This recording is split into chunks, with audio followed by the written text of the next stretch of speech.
right, everyone. All right. Welcome. Welcome to Crew Talk by Shoots.video. We are your temporary guest hosts, I guess, Chris Loafing and Travis Clough. We're filmmakers and hosts of our own podcast, Unlikely Story, which you can check out at some point if you so desire and hear more of our babble. But we want to introduce our awesome panel here. Oh, I was going to say also something fun about us is you can catch a bunch of our movies on a bunch of different platforms right now because we also do produce films. We have a movie called Held. It's on Hulu right now. We have on Amazon Prime The Gallows Act 2 and Prey.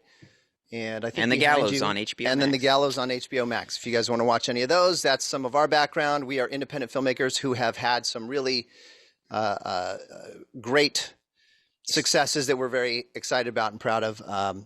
But we also know that it takes a lot to make those things happen. So we've got some really incredible people with us to help talk about tools and things that they use to help them reach the successes that they're aiming at. So yes. So why don't we start with introducing each of our guests here.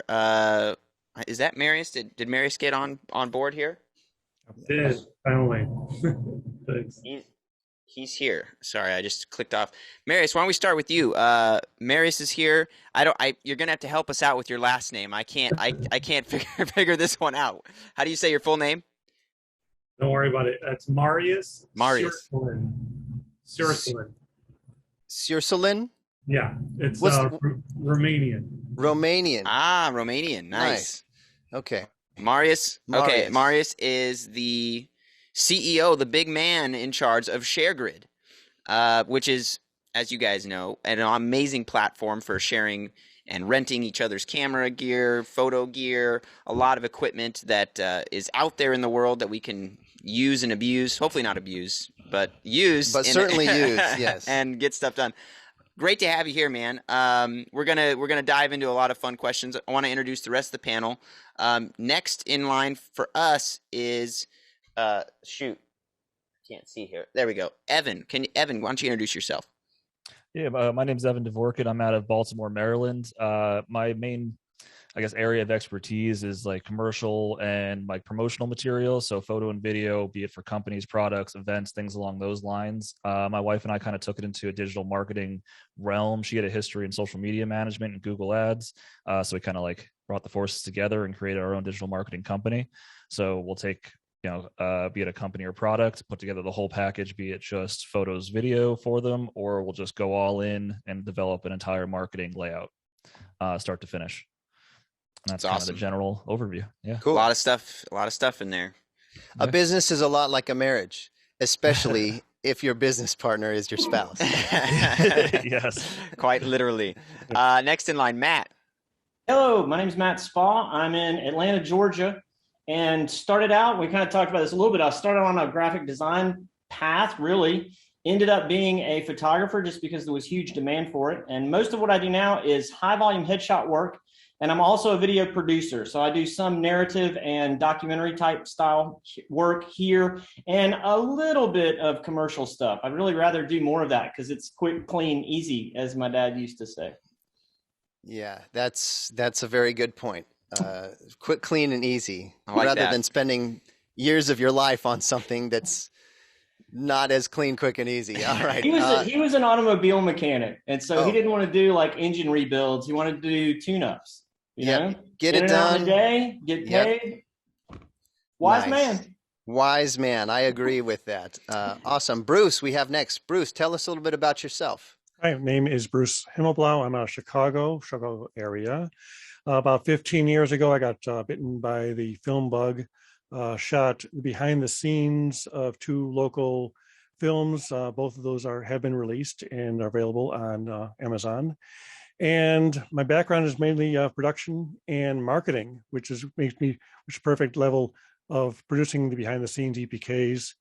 I have a video production company, Blue Sky Video Productions. For the past year and a half, we've been doing live streaming and hosting or producing live streams for people who don't want to worry about the tech, who just basically have the information, want to do great interviews, and don't want to have to worry about running the show. So we've been running the show for them. Nice. That's awesome. I can imagine too that during COVID and everything, there's been a lot of, I mean, we're a perfect example. We started up our podcast just, a few months ago. I feel like there's a lot of people out there with a creative itch and looking to scratch it, so that's pretty cool. And not having to worry about tech is awesome. And I'm sure people get a great service from what you do. We may even be calling. So even if you are good in tech, you still don't want to be distracted. Right. If you've got Steven Spielberg on the show, you don't want to be having to ignore him while you're trying to pull up something that he mentions. Right. That's totally true. Well, guys, thank you all for joining us on Crew Talk here. This is going to be fun. We want to obviously talk about ShareGrid, and we also want to remind everyone that questions can come in. Feel free, audience, anyone who's listening, you can throw your questions in the little Q&A box down there, and we'll try to get to those at some point during the discussion. But Marius, why don't we start with you? Can you tell us a little bit from your perspective, what's ShareGrid?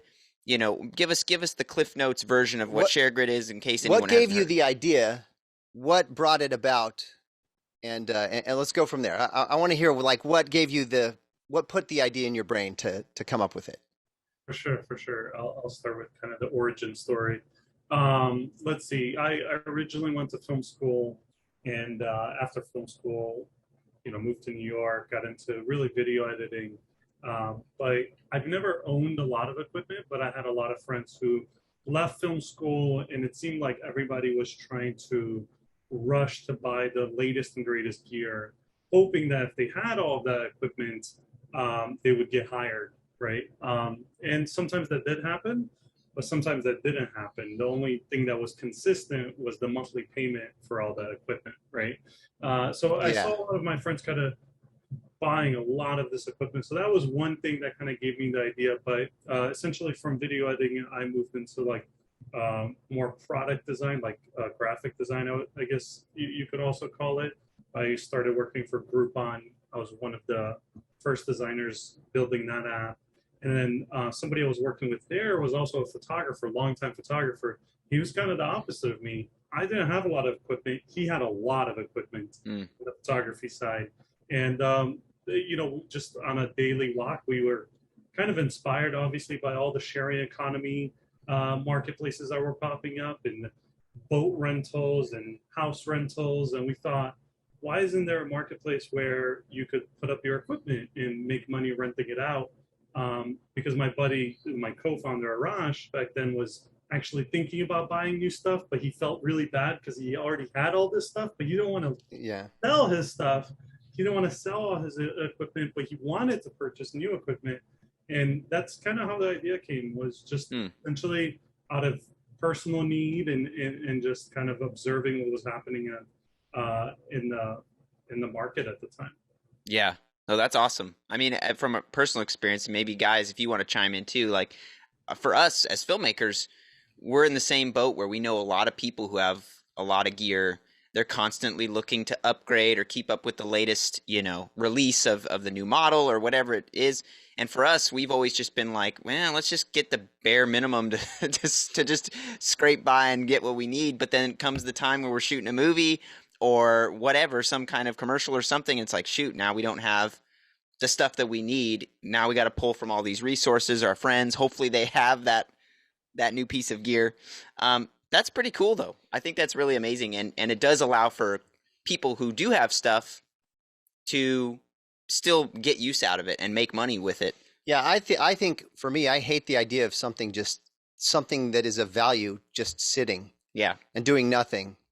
There's a story like this guy had this pocket knife, and he had it up on his shelf, and it was like, it's just up there. He loved this pocket knife since he was a kid. And then it's like, when he was old, he just realized, I never did anything with it. There's no value with it where it was. And so the idea of having a place or platform for people to make use of that, I think it's great. I think it's brilliant. What have you seen kind of throughout creating this, and give us some stats, some use, so some stories about people that have used this stuff that didn't have any connection to gear before, but now they're like, hey, I found something affordable. It helped me shoot this commercial. My business is doing better, and thanks so much. You know, like I want to hear some of those kind of stories first. For sure, yeah. I mean, like I mentioned, this was back in like 2013 when we had the idea. So we weren't even sure if people would be interested in this, and we knew that building a two-sided marketplace essentially would be a heavy lift. It would not be an easy thing. So before we even launched the website, we actually just made a one-page website with the idea, and all it was just a little bit of a paragraph with some images and then an FAQ at the bottom explaining the idea. And if people wanted to sign up, they could just leave their email. A lot of people thought it was actually a full-blown marketplace, so they thought they were going to sign up and get to list their equipment. Within 2 weeks, we had 3,000 people that signed up. Wow. And we were like at least every day getting emails from people saying, here's my Excel sheet of all my equipment. How can I put this up? Please let me in. And that's when we knew that like, oh, there's some interest here, right? Mm-hmm. And it gave us the confidence to really start pursuing it. And seeing those emails every day kind of really lit a fire under us to get going. Right. The hardest part, honestly, was the insurance part. Because everybody's question was, hey, this is a great idea. I'd love to make some extra money when I'm not using my equipment. But what happens if somebody steals my equipment? What happens if somebody breaks my equipment? Yep. And, you know, being naive at the time, we're like, oh, we'll just get an umbrella policy. Everybody will be covered. It'll be great. Turns out insurance is a lot more difficult than we thought, right? We called a lot of insurance companies and they would literally laugh at us over the phone. Like, they couldn't stop from like, they couldn't even like, they couldn't sustain their laughter because it was like, okay, so you want a stranger from their garage to give their $80,000 camera to another stranger they've never met, and then that stranger could go off for weeks and hopefully come back with that person's equipment, and you want us to insure all of that.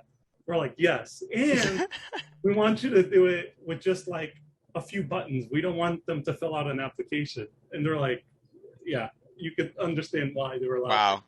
Wow. Thankfully, there was one company that actually did take a chance on us. It's Athos Insurance, which is still our partner to today.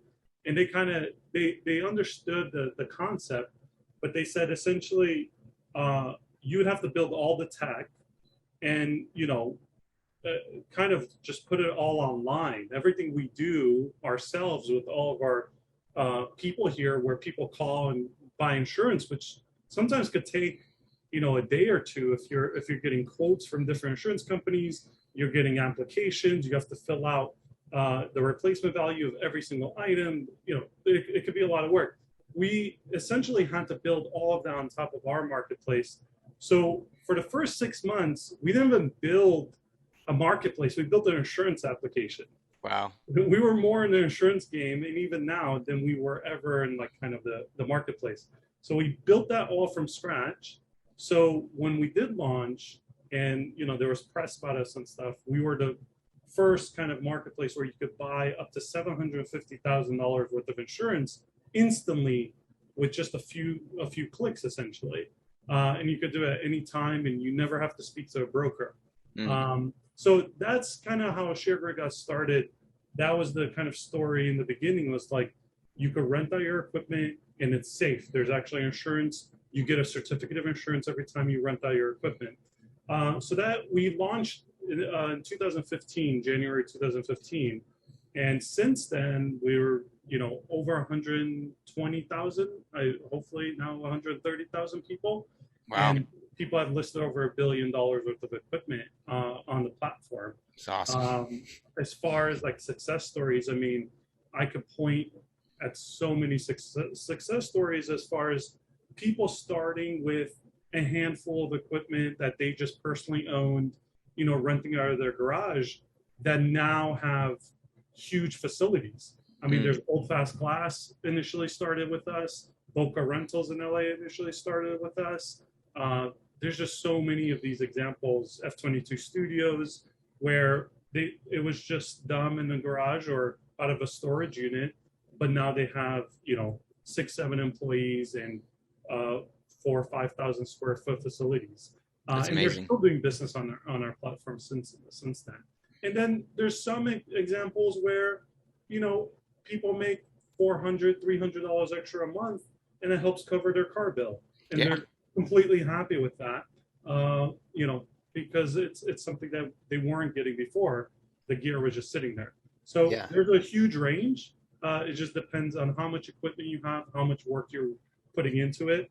Because at the end of the day, if you're making, we have people making over $200,000 a year on the platform, but those people are putting in real working hours, running it as a business, where somebody that's renting it just on the weekend, they'll probably have their wife hand off the equipment, or their, friend, or an intern. Sometimes production companies do it all the time, where the intern just handles all of their rentals, stuff like that. So it's a big spectrum.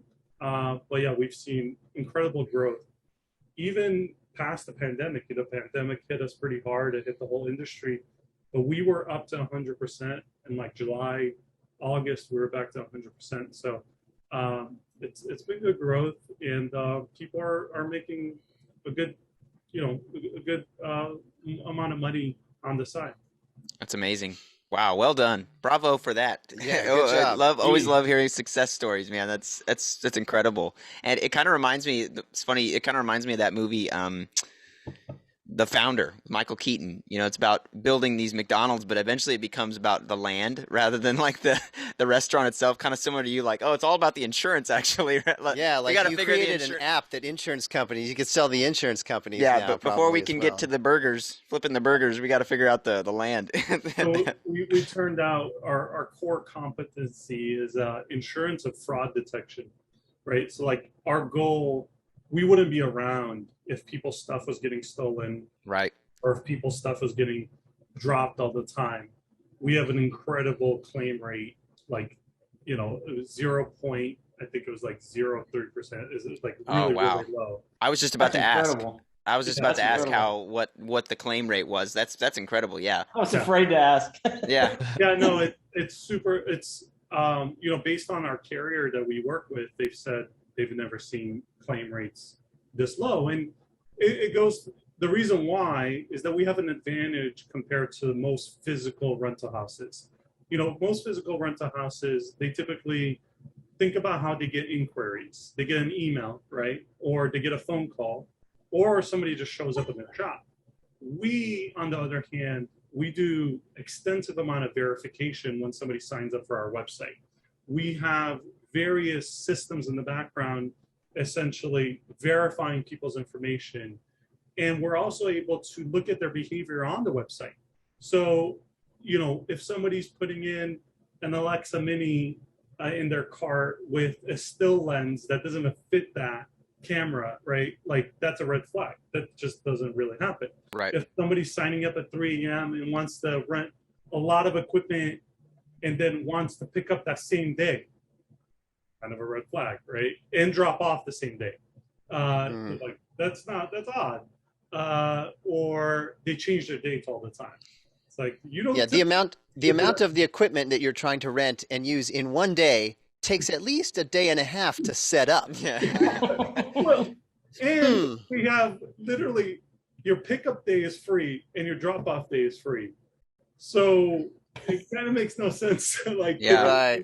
The same day.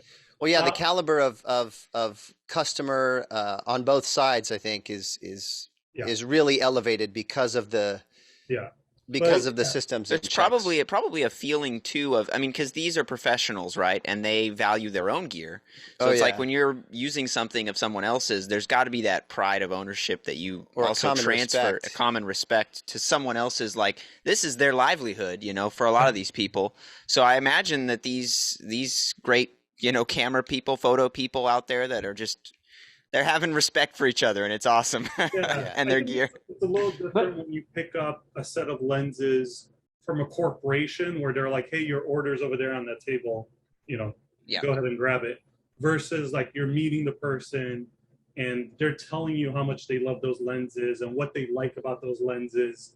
And now you have to meet that person face to face again when you're returning those lenses, and they're going to open them up and look at them in front of you. Yeah. There is that kind of like, you feel you need to take care of those lenses.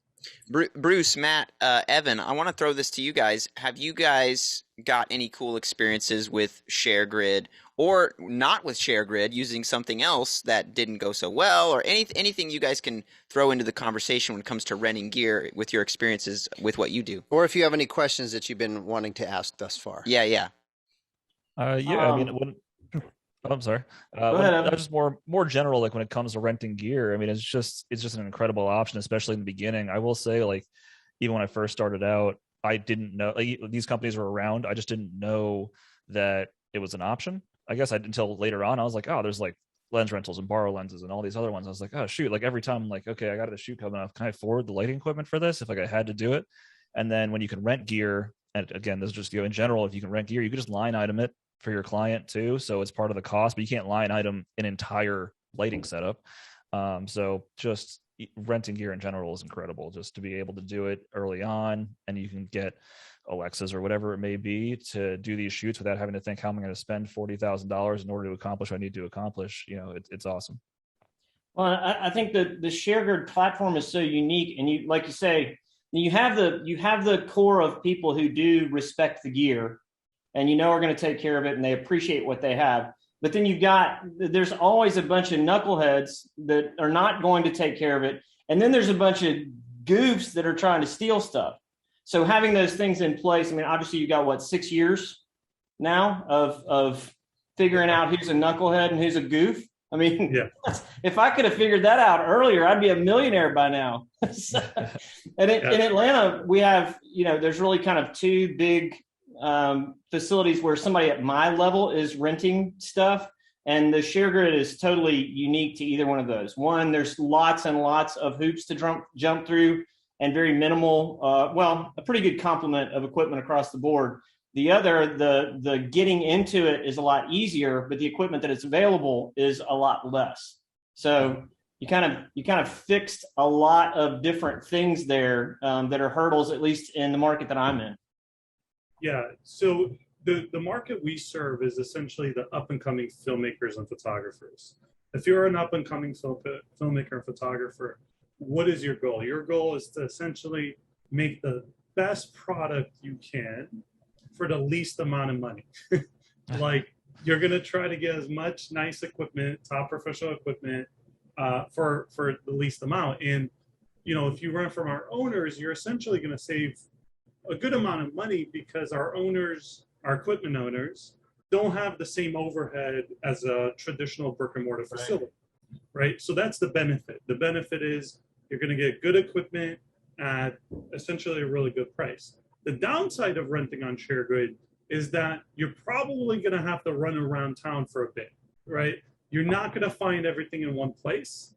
Sometimes you can. Now we have, actually, after the pandemic, we had a good amount of rental houses jump on board. We've had over 100 rental houses on ShareGrid now that have facilities, and all their inventory is online on ShareGrid as well. So you could filter by, I only want to rent from rental houses, or you could filter by what we call elite members, which are people that have been renting a lot, and they typically have a larger inventory. So you can rent from one place, but most likely sometimes you're not going to find everything you want in one place. You might have to run around. And for an up-and-coming filmmaker, that's okay, because time is on their side where money isn't, essentially. So that's the crowd we're kind of going after. And we're seeing that market actually kind of grow a bit more as larger productions seem to be downsizing a bit, but the quantity of production seems to be increasing. So it's more like, how can you stretch that dollar to make 5 videos versus $1 to make that one video, right? So we are seeing more production kind of heading our way as well. But that's the market we've been dealing with. And I've also noticed that on your platform, you allow the owner of the equipment to drop it off. And a friend of mine is actually on the platform, and he specializes in that last minute, need a camera for a production shoot. and he actually will drive around in the Chicago area and offer that service of actually dropping it off to them. So if you get maybe 2 or 3 people who have that equipment that you need, who are dropping things off all in one place, you don't have to do as much running around as you may think. Yeah, exactly. So we do have the option for the equipment owner to say, I'm willing to drive to you, and then they could, figure out the fee for the drive depending on how far that person is. And we've tried we've tried to make our way up to the high end. That was kind of our goal starting off, right? We're like, how can we also provide a service to the large TV shows and the large commercials and the large movies? And while delivery is a great option, it still doesn't quite get you 100% there, because if you have a large production, what you want is a place to prep with professional help next to you, with the ability to say, oh, I need that extra cable. Can you run over there and just grab that off the shelf? And unfortunately, even if the items get delivered to you, if you miss that cable in your list, nobody's going to drive just for a cable, So rental houses still provide an amazing service if you're above a certain budget and you could afford that kind of, kind of white glove service. For anyone that's looking to make the most out of their budget, we think ShareGrid is a pretty good option there. I concur. As an indie filmmaker, that all sounds good to me. Yeah. What would you say are for people that are learning about ShareGrid for the first time, if whoever they might be, or as Denzel says it in Philadelphia, why don't you explain this to me like I'm a 2-year-old or like I'm a 7-year-old? Okay. What's just the basic, how it would go down? Like if I'm just going to go on for the first time and I'm figuring things out, do I input my name here? Just like how long does it take to get the rent? Both from a renter's perspective and someone who's renting gear. Yeah. From both perspectives would be cool. For sure, yeah. So if you're a renter, you come on our website, and essentially we try to space out all the information we capture from you across many different kind of stages. But essentially you visit sharegrid.com. You could browse sharegrid.com and all of its equipment as much as you want without even signing up, right? You browse all the gear, search for it, look at the pricing, look at people's reviews. That was actually a revolutionary thing in 2015. Pricing, available pricing. All of you have rented at some point in time. If you've rented from a traditional brick and mortar rental house, if you were to go to their website, typically there's a rental catalog with no pricing at all. You would pick up the phone and call, and what's the first kind of question they would ask you? Oh, who are you and who are you working for? That question alone, your pricing would change. Mm-hmm. Who are you working for? Yeah. And you would get a quote, and that that Alexa Mini that typically goes for $600, $500, $700 is now $1,200. Somehow it just jumped the price. Yeah, because you're with the network or with Fox or Sony. Like, oh, Sony, you guys we can charge you triple the price. Okay. Yeah, exactly. So pricing was a big thing for us. So I think a lot of people just like to browse ShareGrid and just look at pricing and see what people are listing their items for. So that's one thing. You come to ShareGrid, you browse. Once you're ready to kind of sign up, you simply sign up with your name, email, and zip code. That's all we ask for. Now you're inside, right? Now you can add things to cart. You can start messaging people. Now, once you add things to cart, we'll ask you in the cart section, we'll ask you okay, how do you plan to insure this item? How do you plan to insure this rental? And in the checkout, we'll have several options for you. So you could use our damage waiver product that we sell, similar to Lens Rentals and Borrow Lenses, also sell kind of damage waiver programs. Or you could upload your own insurance, or you could buy Athos insurance that through our partnership. And all of those typically are available for depending on the replacement value of the item. So let me go really basic. Why do you need insurance as a renter? Well, as in any rental situation, if you're renting a car or if you're renting anything, you as the renter are 100% liable for that item once it's in your possession. So the insurance waives your responsibility for being 100% on the hook for that item if it were to get damaged or stolen. So we help you, relieve that kind of liability off yourself. And we require this on every item. So unless there's some like specialty items, like helicopters, we don't have insurance for that. Cop cars, stuff like that, we just don't deal with transportation and stuff like that. But for the most part, we will require some type of coverage to ensure that, like, if something were to happen, you're not going to be on the hook for the full amount. You choose your options there, and then you essentially send a request. So there is the option to instant book, similar to like an Airbnb, where like you don't want to ask the person if it's available or have a conversation. You need it right now, and you just want to instant book. That is an option on some items, but for the most part, you're going to send a request to the equipment owner saying, hey, I would like to rent this item for these dates. By the way, I missed the important step. There's a calendar before you get to the cart saying, what dates would you like to rent this item for? And it will tell you the availability of that item, if it's rented out or not, if it's available. Okay. You send that request off, right? And now the equipment owner gets a text message saying, hey, somebody wants to rent your item. They get an email. And now, before that equipment owner could accept your request, if you're a brand new renter that has never done business with us ever before, that's when we're going to say, whoa, before the equipment owner could actually accept your request, we need some information from you. The information we're going to ask from you is some simple information like your phone number. And we're going to verify that that's actually your phone number. We're going to send you a text message. You have to enter that code in, right? And verify it's your phone number. Then we're going to ask you for your ID. You're going to have to hold it up. We're going to do some fancy machine learning to make sure your face actually matches your ID. We're going to verify that as well.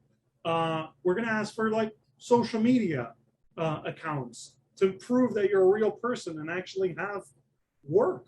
Like, we actually want to see your work. Like, do you have photography work? Do you have a website? Do you have an IMDb profile, Staff Me Up profile? We actually look at all of those things, right? And the more things you add up, your profile is just going to be in a better state, and there's the possibility of you getting blocked if like you don't fully kind of fill out your profile and stuff. Or the equipment owner is not going to feel really safe accepting your request, because it's ultimately up to the equipment owner if they want to rent to you or not. So it's just good practice to kind of fill out your profile. Some really good protective measures for everyone. Yeah. And if someone's a practical joker, they're not going to go through the rigmarole of all that stuff. So they're going to be a much more legitimate person. That's great. So I would say if you're looking to rent, browse, check it out, see what kind of gear you would want, and then sign up. And now for the renters, for people that have the gear, I'm sure it's a similar process. Yep. But then it's a matter of like listing out, and do they have like a page or is there a minimum amount of gear that you guys look for? Nope. You could set up we've had people, actually a popular rental item that I would think it's like the least expensive is iPhone lenses. Really? Rent out quite a bit, like the Moment iPhone lenses. So there's been people that list just one iPhone lens. We have anything like walkie-talkies or chairs or tables, anything. You could essentially list anything for production. And yes, there's a dedicated kind of essentially inventory management side for the equipment owner. That's when we first built ShareGrid, it was very like simple interface for the equipment owner. Like list one item and great, and then list another item. Last year, we came out with a listing management dashboard and inventory management, because we have some owners that have thousands of items, and it's really tough for them to actually manage all of these items and the availability of everything and what's in, what's out, stuff like that. So it's a pretty cool system for listing your items, really easy to use. But yeah, you list your item, photo, description, availability, price. Will help suggest the price for you, right, based on other people and where they've priced it. And yeah, it's pretty easy to list. If you have a lot of items, let's say you're in a rental house and you have thousands of items, you literally, there's a service there where you could just send us an Excel sheet and we will upload it all for you at no extra charge or anything. So if you don't want to sit there and add the photos and descriptions and prices, we'll do all of that for you. So that's how you really cool. list the item. And yeah, it's pretty easy. And does ShareGrid work anywhere, or is there just certain areas that you guys cater to or service? Just the US right now. Okay. So anywhere in the US, you could list equipment. We did, prior to the pandemic, we acquired a small company in the UK called Barafox, and we were planning to go out there. Obviously, the pandemic, we can't even travel out there.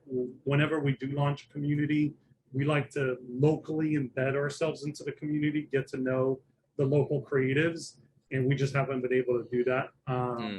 So we have not launched in the UK, but we do have plans to launch the UK and hopefully Canada as well. But for now, it's anywhere in the US you can list equipment. We don't do shipping, so we don't support shipping for rentals. However, on ShareGrid, you can also sell your items, sell used items. And for that service, if you list something for sale, we do support shipping, which essentially we have tools to print out shipping labels. We have tools to be able to track your shipment. All of that's kind of available for anyone selling their items, but not for rentals just yet. Maybe in the future we'll have that as well. Got it. Well, that's pretty dang cool. Yeah, I was curious about if there was just like certain areas, but it's basically the whole U.S., pretty much anywhere in the U.S. Okay. Guys, Bruce, Evan, Matt, guys, I'm curious, in what you guys do specifically, what do you find are your common gear needs, and like the things that you seem like you keep running into that you need, or if that question makes sense. I feel like for us, we always have the same kind of type of gear that we're like, shoot, we need the red again, we need our buddy's red again or whatever.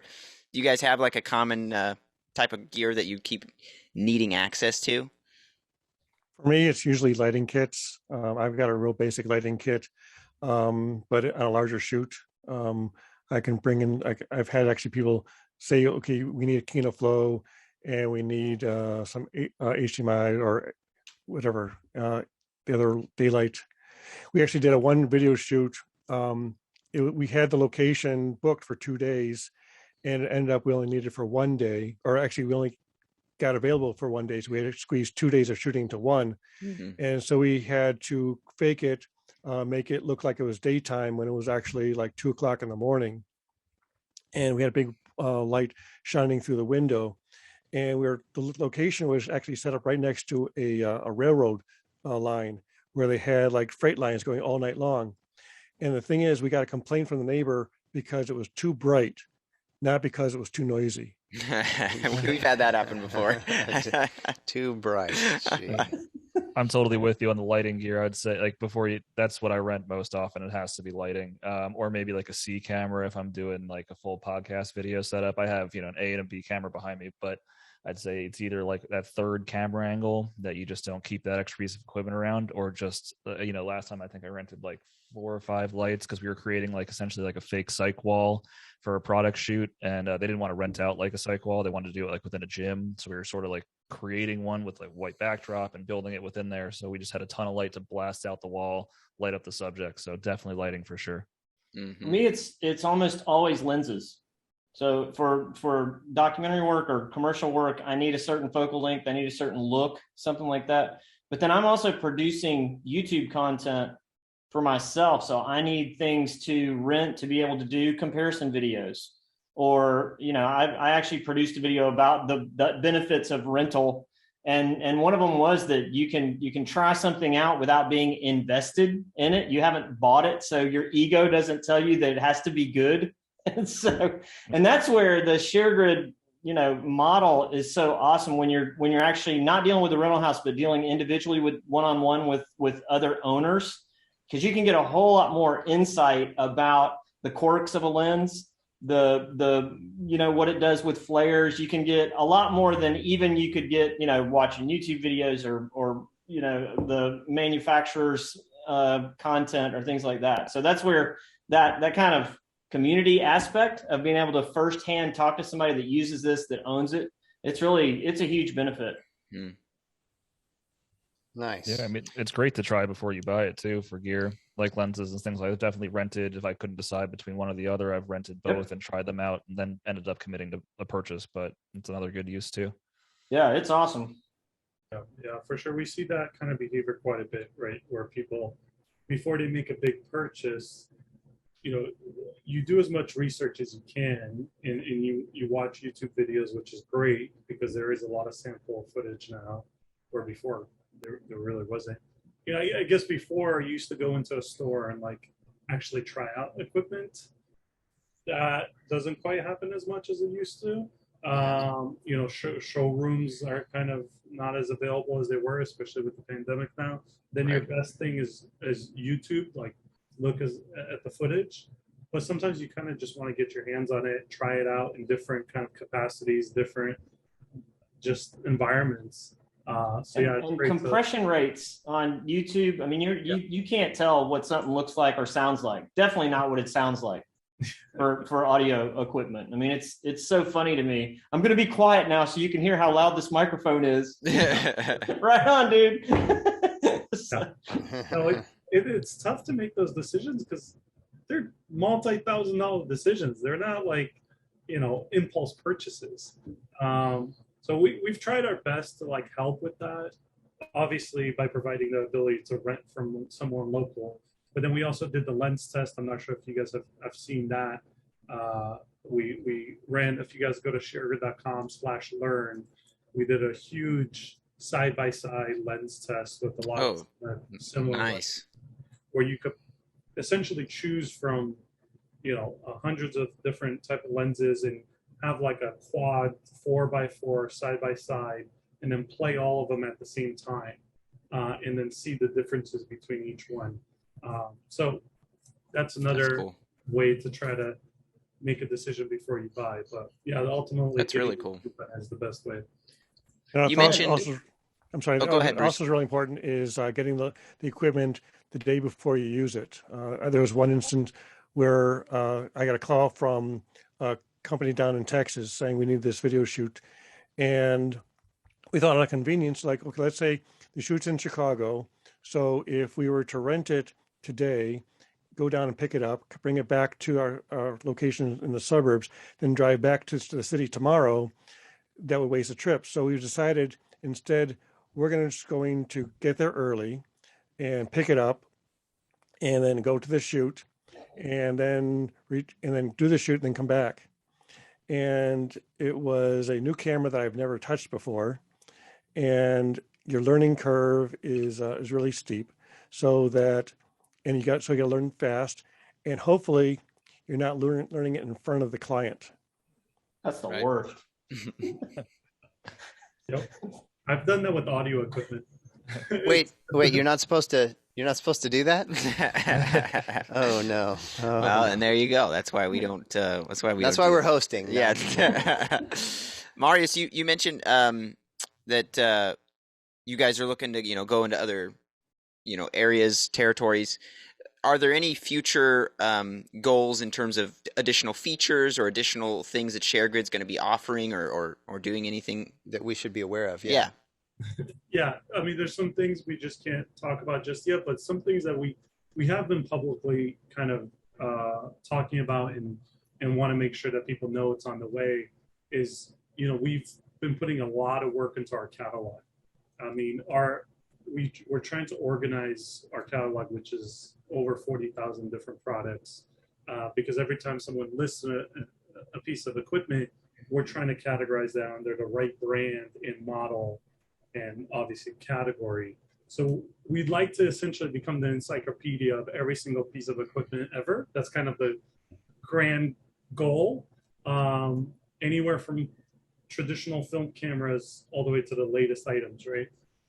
We do have somebody working on that, been putting in a lot of hours.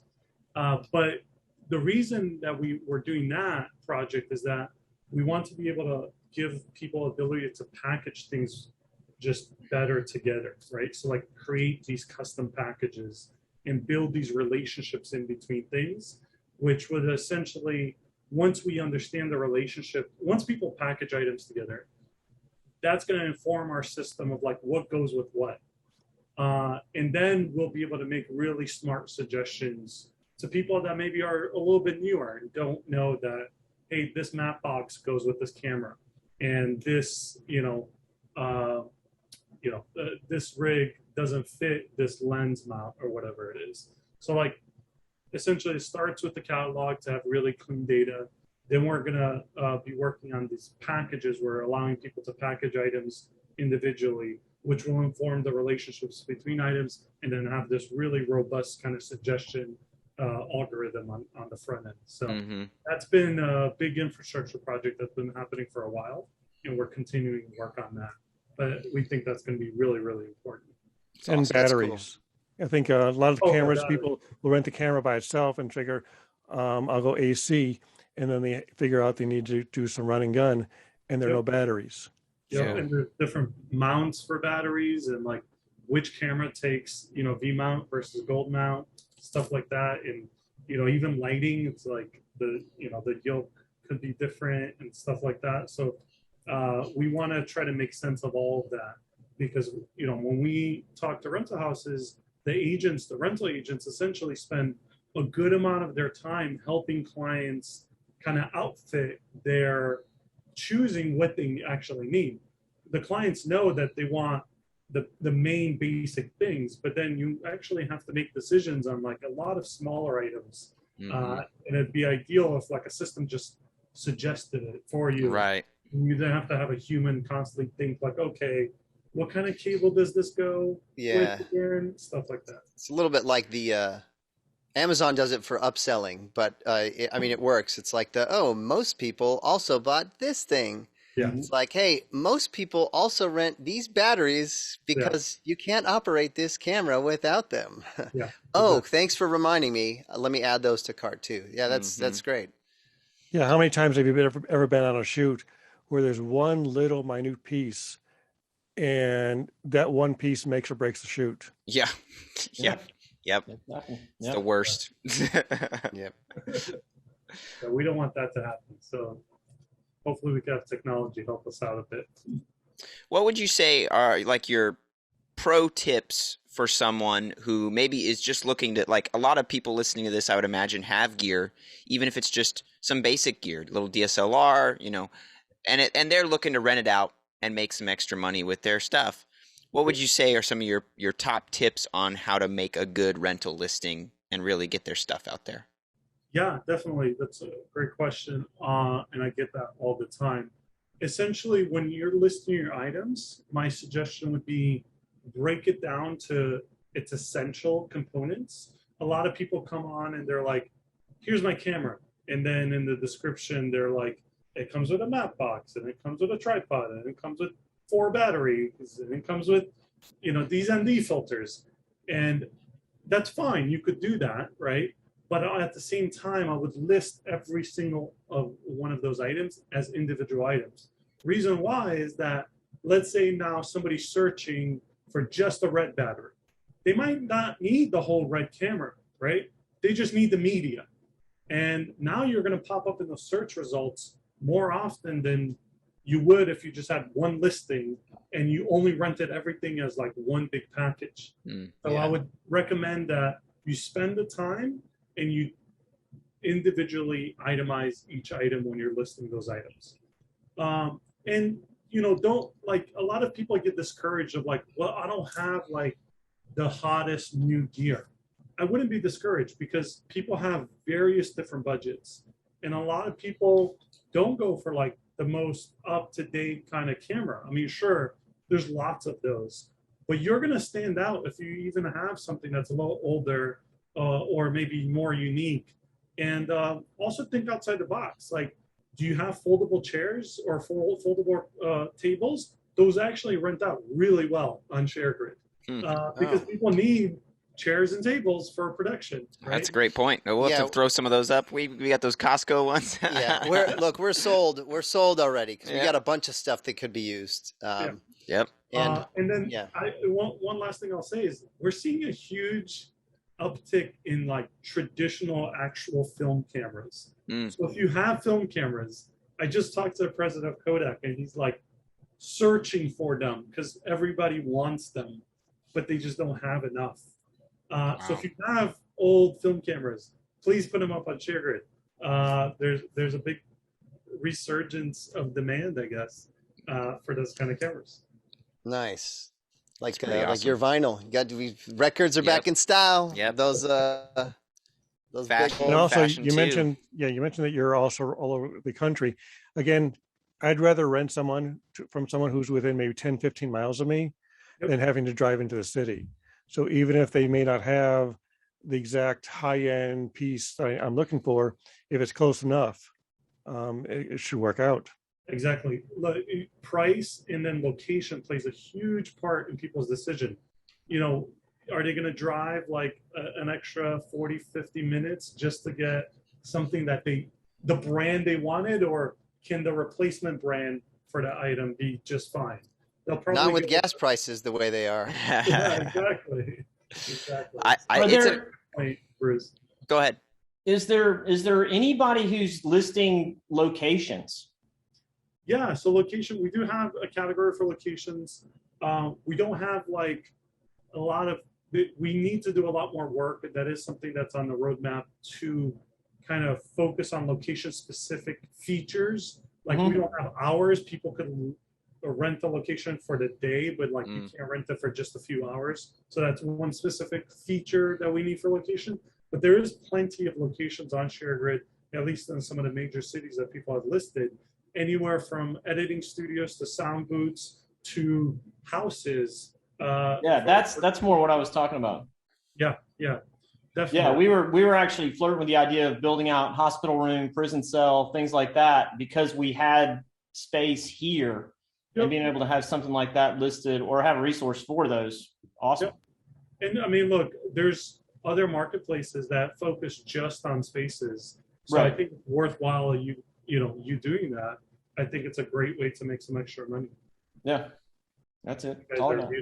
We're sold, like Travis said, we're sold on ShareGrid, man. I mean, we've already been on it before. I remember using it for a previous shoot, but all the features I'm hearing all that from you, Marius, it's pretty awesome platform. It sounds like there's a lot of room and plans to take it even further.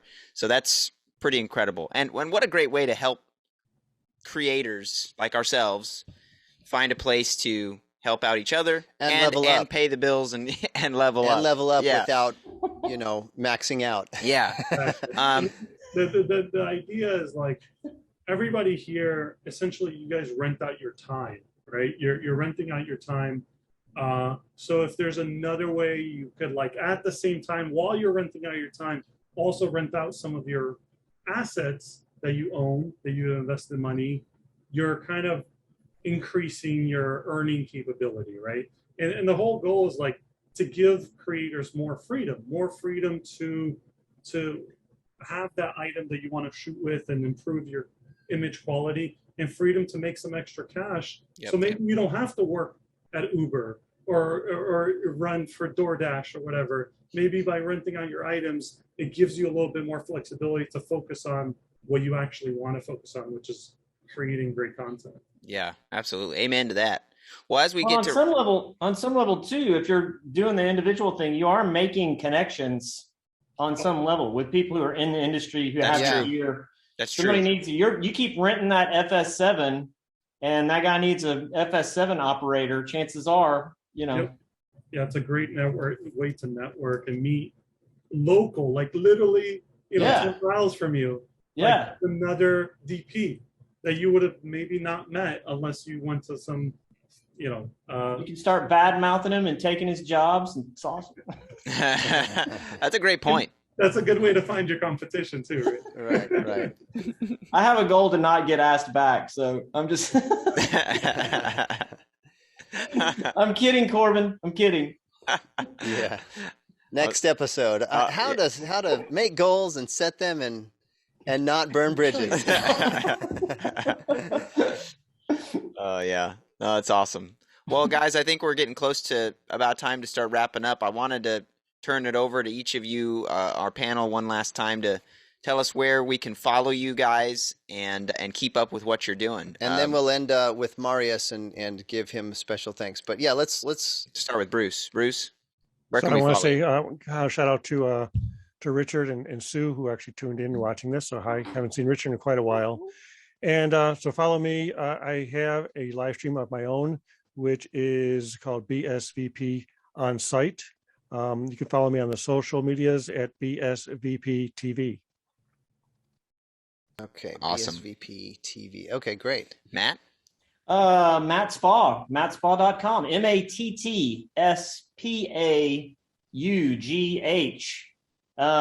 There's a YouTube channel there. There's Instagram, Facebook, and then, of course, the website, mattspa.com, and spa.net for the high-volume headshots. But all that's getting gradually combined together. So nice. Premium. Thank you, Matt. Evan? Yeah, I mean, simple enough. It's just you go to Instagram at Evan Dvorkin. Like everybody else, there's a link in bio, and that'll bring you to everything you need from my work to contact to YouTube and all that. And yeah, thank you guys for having me on. Yep. Thanks for being here. Yeah, good stuff. Thank you. Cool. All right. As far as us, we're just Chris and Travis at Tremendum Pictures is where we make our films. So if you follow us on the social medias at Tremendum Pics, at Tremendum Pics, you can see that stuff. And then we have our Unlikely Story podcast where we have people come in and tell their story of how they made it or how they became successful in the industry and the hoops, and kind of serves to inspire a new generation of content creators, of visually artistic craftsmen and women in helping them, defeat some of the beasts that arise in our paths. In life and on set. Yeah. All in one. But check those things out. We're certainly going to be checking out all the awesome tools and things that we're going to be able to use, and listing a bunch of our own stuff. Yeah. And while we turn the final time over to Marius here, guys, go ahead and also type in your contact info into the chat here so we can all have access to it. Like, go ahead and throw your social media, your website, whatever you want to throw in the chat there. That'd be great. Marius. Hey, thank you all for hosting this. This is awesome. It's been a great conversation. And yeah, I hope everybody gets to try out ShareGrid. If anything, just browse your city. And if you have gear, definitely list it. It's free to list and doesn't cost you, all it costs you is a little bit of time to list the equipment, and then you sit back and relax, and hopefully somebody will be knocking on your door to rent that equipment. So try it out. If you guys have any questions, feel free to email me directly, Marius, Marius at sharegrid.com, and just check out sharegrid.com. But thank you all for hosting this. This has been awesome. Sweet. Thank you. Awesome. Yeah. Yeah. I'm excited. We're going to list some stuff, and then I'll tell you how it goes. Yes. Tell you how it goes. Yes. We got a bunch of things that I'm like, if you guys are standing up next time, we'll know you rented your chairs out. That's right. That's right. They're not going to have mics. It's just going to be their iPhone. I don't think we should stand, though, because remember, I'm not wearing pants. He's not wearing pants, remember? He told us that at the start. No mics, no headphones, no nothing. Yeah, Just, we do have all gone category too, so maybe you could rent those out too. The shirt's off our backs. It's all been rented out on ShareGrid. Guys, thanks for joining us. Anyone who's listening and watching, thanks for joining us on Crew Talk. This has been a fun conversation. Go ahead and check out all of these guys in their various places. Especially ShareGrid, where you can utilize all those great resources. Awesome. All right, guys. Keep creating. Keep rocking. All right. And we'll sign it off. Fun. See ya. Take care, everyone. Bye-bye. You might be looking at Shoot Stop Video and thinking, so how does this all work? Is this about A, setting up the whole crew for me? B, just giving me options and having me handle it? Or C, something in between? Well, it's D, all of the above. To put it simply, we're here to help you in any way that we can to get the crew and talent you need for your next production. We believe that every level of video production can benefit from a well-maintained list of qualified crew members for every position. This goes for pre-pro, on-set, and for post. Every project is different, so if you need a producer to help manage the decision-making process, then we can totally do that. If you're already a producer and want to build your own crew from scratch, then go for it. We're here to make your next production a success. And if you are crew or talent looking for producers that want you, then you've come to the right place. Sign up now, and also leave a referral for any solid people that you know that are already on here. Thank you for considering Shoot Stop Video, and happy shooting!